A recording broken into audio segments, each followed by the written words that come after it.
I didn't know if I had to show this or not, but we need to lose this cage. So really quickly, I'm just showing it's 2 cotter pins and 2 pull-out pins, if you will, to get rid of this cage. Sayonara. You get the drift. So for whatever reason, I need to remove my rear body posts in order to access the screw to disconnect my tower-to-tower chassis brace. Not a big deal, 2 screws. And I just put them right back into the mount, just knowing that I won't lose them that way.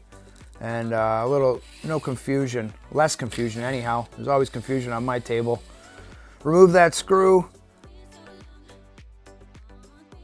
And that just pivots up. I chose to do this and unscrew it as opposed to disconnecting it or unscrewing it from the front end as well. So we're going to start in the front because it seems to be a little easier. This is the brace we're replacing today, guys. 2 screws essentially. So I failed to show unscrewing under the chassis, but that's the button head from the top side that we're gonna unscrew and replace. And here's a little image showing. You'll notice the 4 screws in the middle are holding the center diff. So those are the, use this as a guide as to which screw on the underside. It's not rocket science. I'm sorry I didn't show it. We're already done. It's 2 screws, literally. So here's the old brace. Here's the new brace. Look at that thing, like a piece of candy, man. That's beautiful. The polish and the finish on these pieces are great. Drill bit provided.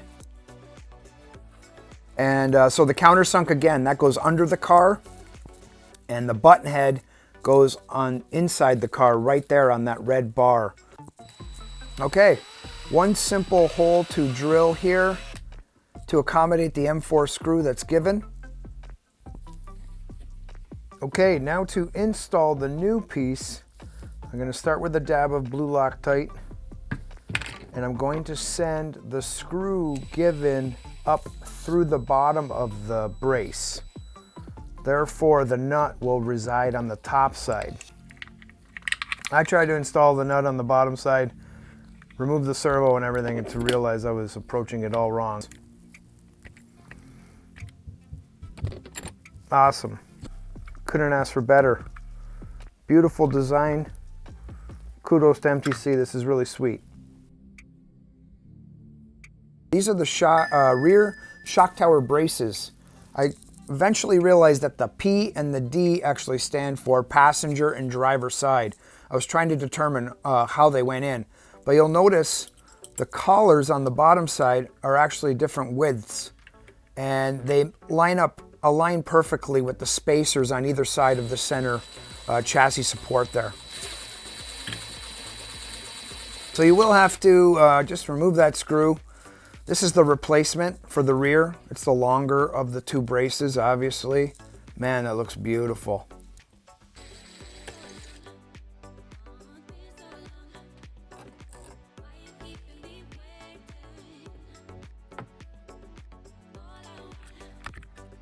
Now, notice this groove. That is to give real estate to the drive shaft, much like the stock one does. So therefore, you know it's in the right position.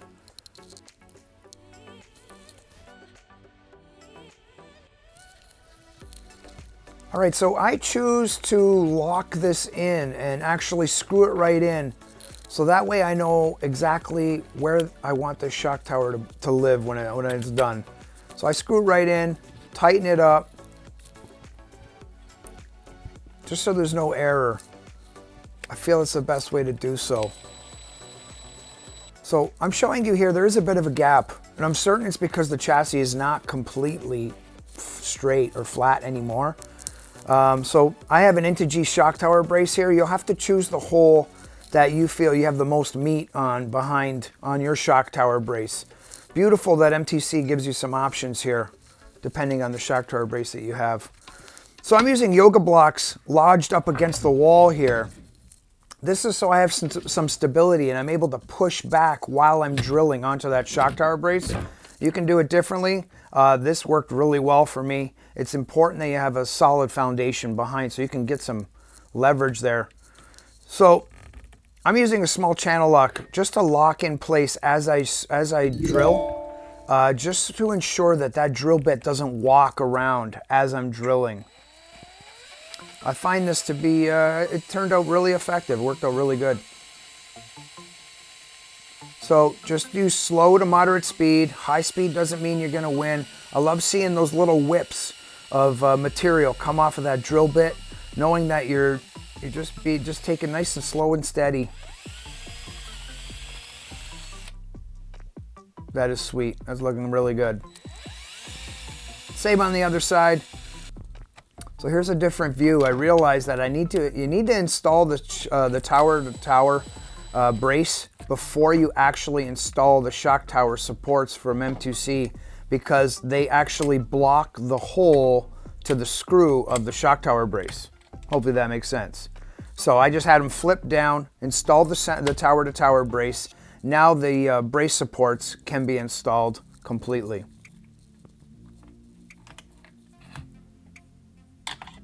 Yep, so I'm using a box wrench here, 5.5 mil, and I am putting a nut on the back side. All right, look at this. I'm loving how this is looking, guys. So at this time, I can replace my body mount. Continue the fun by hitting the next video in the end screen, guys. Thanks a lot.